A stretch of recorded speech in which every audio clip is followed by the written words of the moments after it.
सुख या दुख, गरीबी या अमीरी, है ना, ये सब समझदारी पर निर्भर है।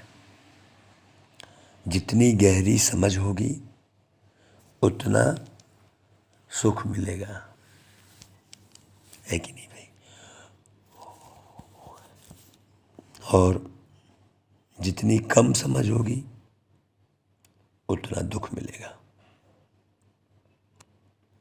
कोई व्यक्ति सुखी है तो वो निश्चित रूप से समझदार है।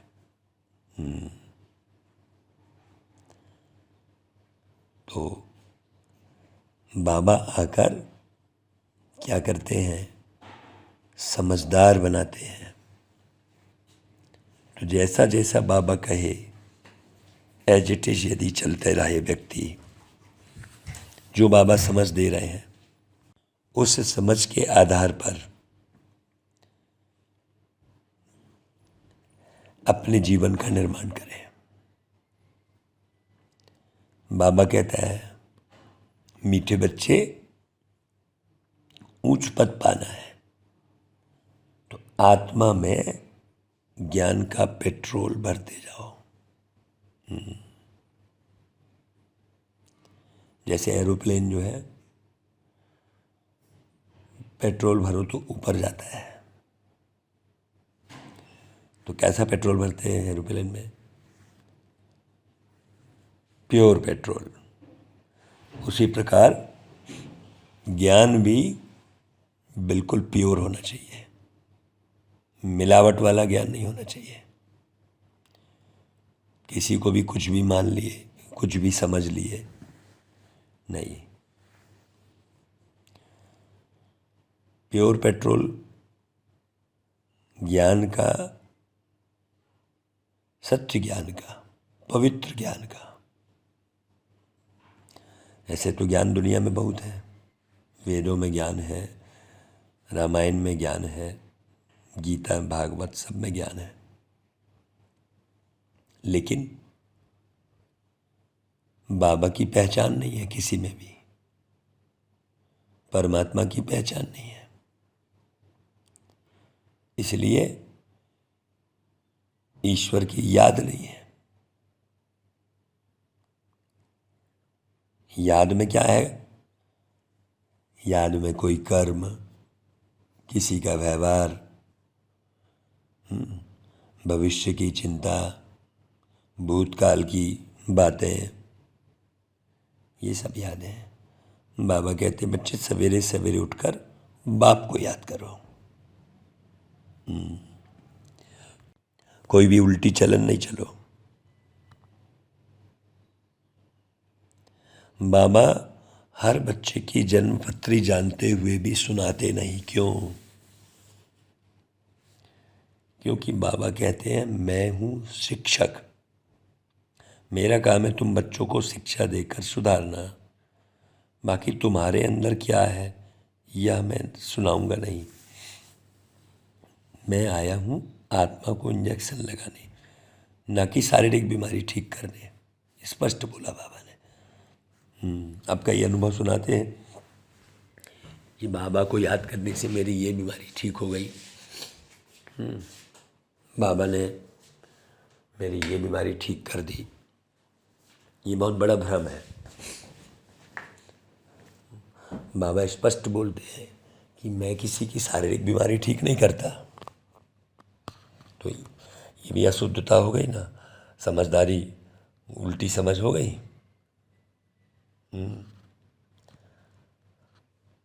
बाबा कहते देखो तुम बच्चे अभी किस बात से डरते नहीं हो और क्यों?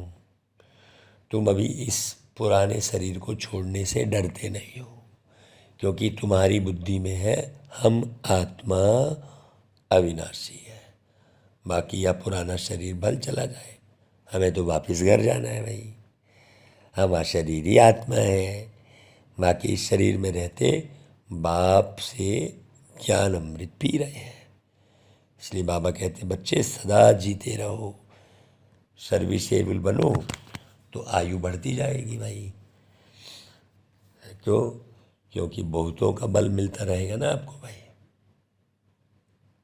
गीत बजा है, बचपन के दिन भुला न देना, आज हंसे कल रुला न देना, ओ बचपन के दिन भुला न देना।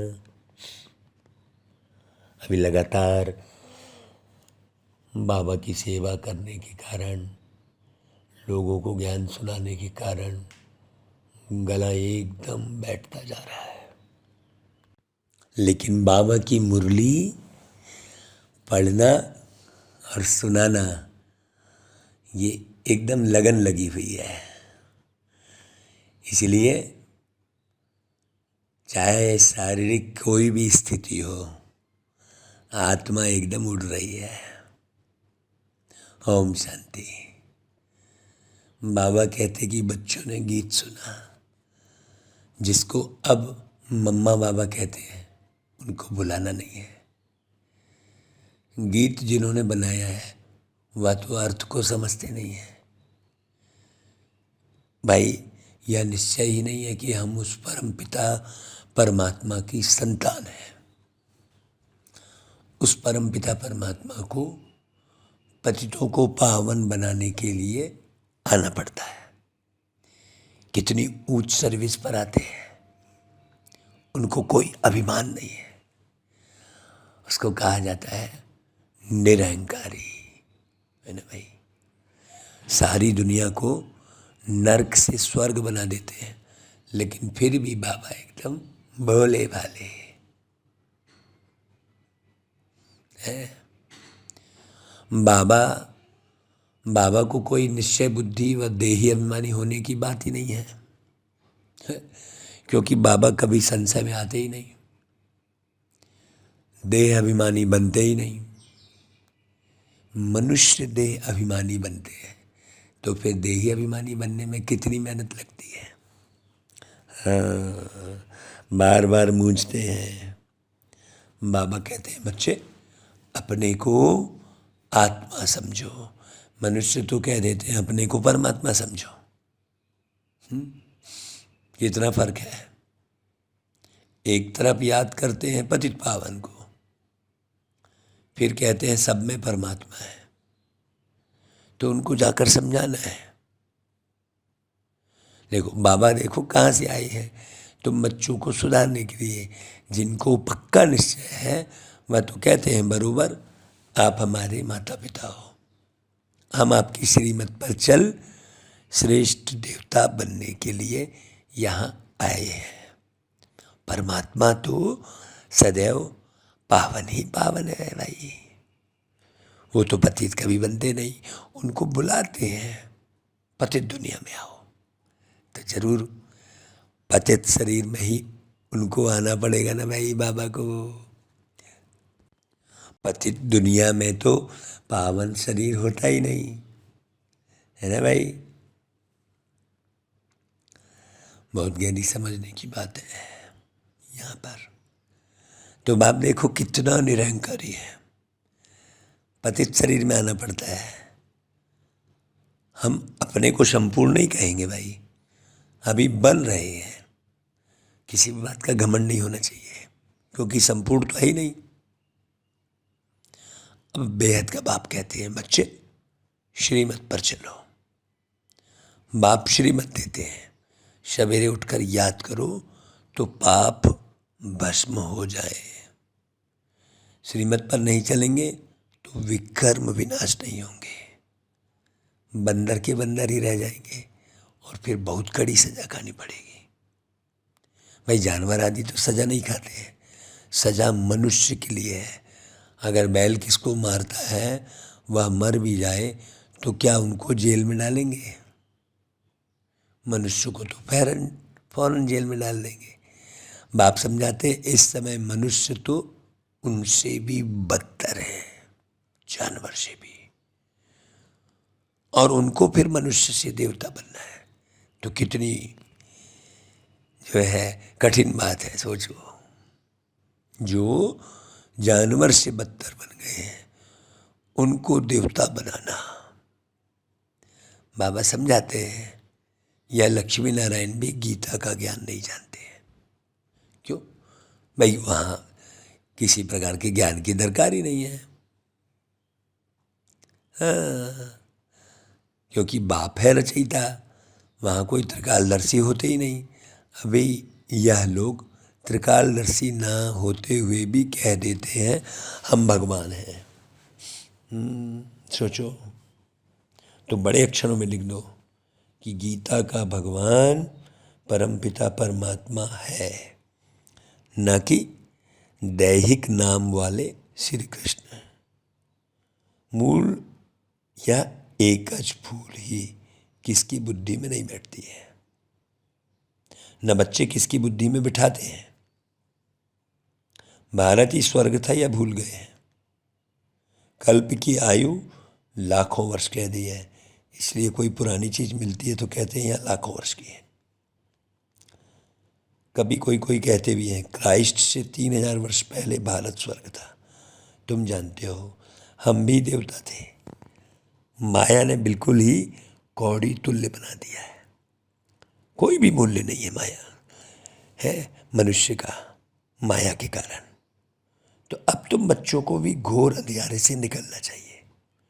कभी कोई ऐसा कर्तव्य नहीं करना चाहिए जो तुमको भी कहना पड़े कि तुम कोई बंदर हो। बाबा कहते देखो मैं कितने दूर देश से आता हूँ तुम्हारे मैले कपड़े धोने के लिए। है मैले कपड़े मतलब तुम आत्मा बिल्कुल मैली हो गई हो ना भाई। अब बाबा कहते कि मुझे याद करो तो तुम्हारी ज्योति जग जाए। रोज ज्ञान का पेट्रोल भरते जाओ तो वहां भी कुछ पद पाओ। भाई वहां जाकर दास दासी बनो, यह तो अच्छा नहीं है ना। यह तो है राजयोग, तो पद पाना चाहिए ना भाई ऊंचा। दास दासी जाकर बने तो भगवान से क्या वर्षा पाया? कुछ भी नहीं। बाबा से कोई पूछे तो फट से बाबा बता सकते हैं। काम करना चाहिए इशारे से, बगैर कहे जो काम करे सो देवता, माने इशारों में समझे। कहने से जो करे सो मनुष्य। तुमको अब श्रीमत क्या मिल रही है? देवता बनने की। श्रेष्ठ बनाने वाले बाप कहते हैं कि प्रदर्शनी में बड़े बड़े अक्षरों में ऐसा बोर्ड लगा दो तो सबकी आंख खुले कि श्री कृष्ण भगवान नहीं है, वह तो पुनर्जन्म में आते हैं।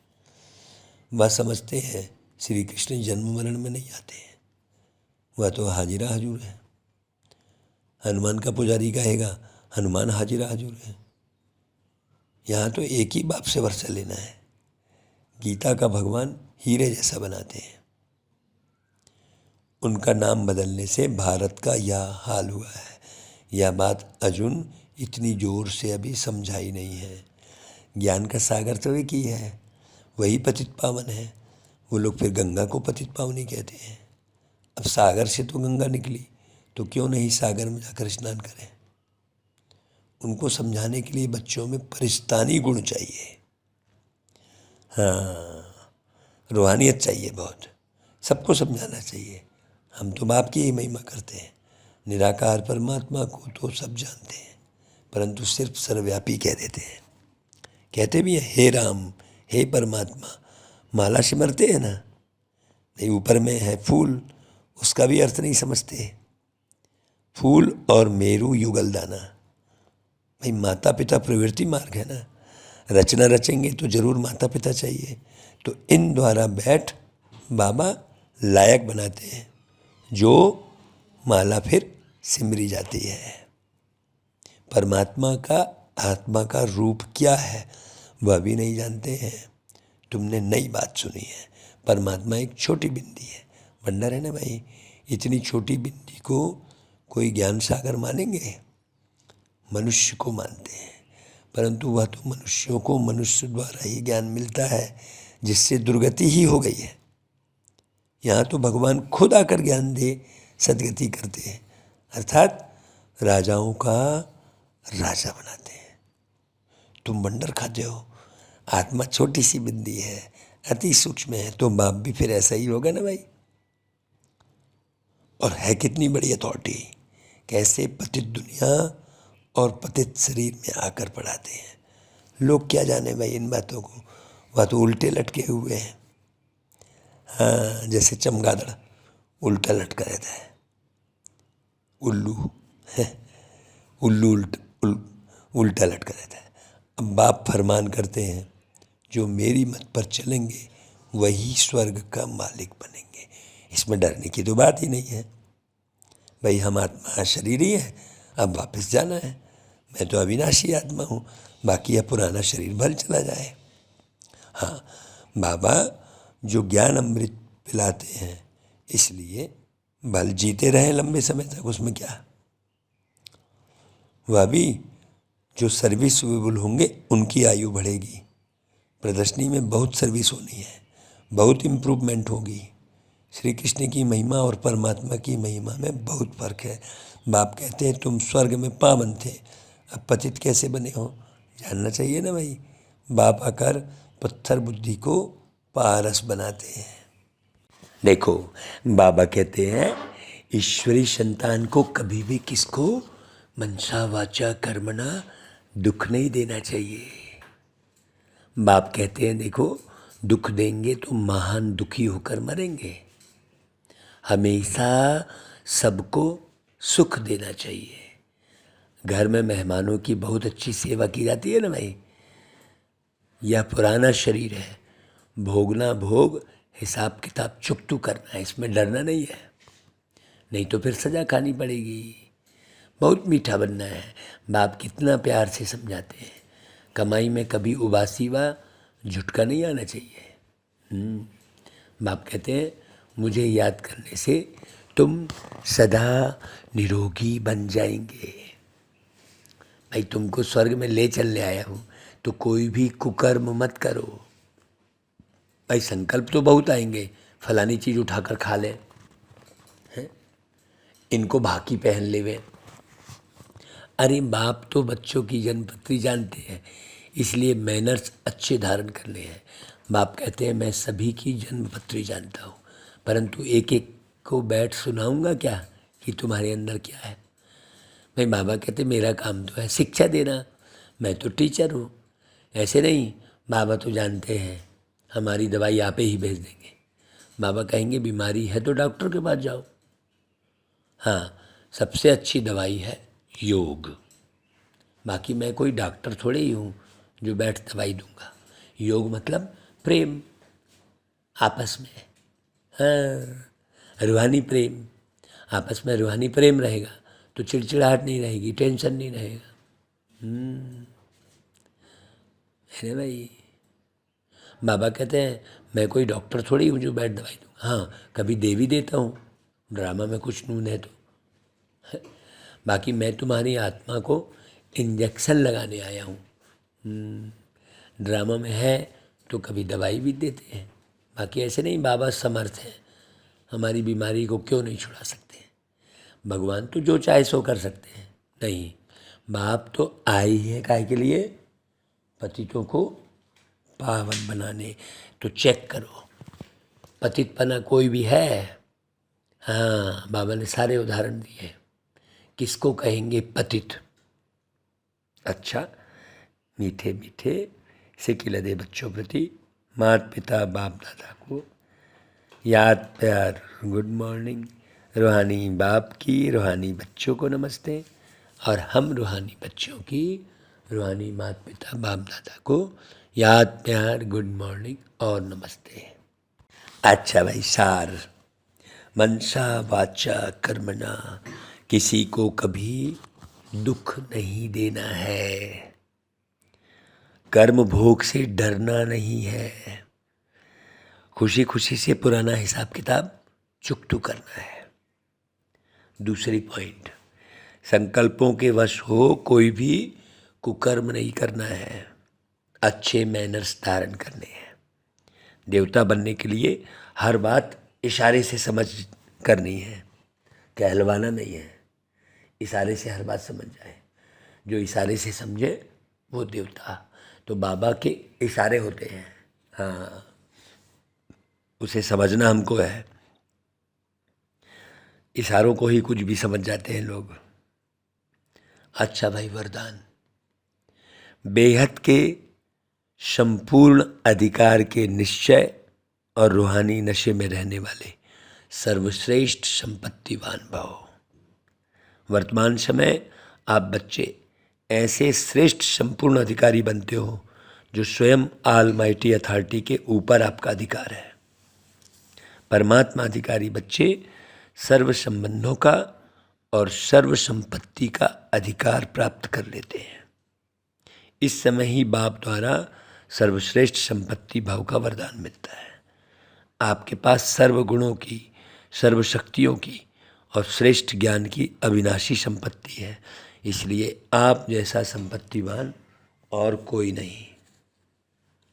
स्लोगन: सदा अलर्ट रहो तो अलबेलापन समाप्त हो जाएगा। अच्छा भाई, मातेश्वरी जी के कुछ अनमोल महावाक्य हैं।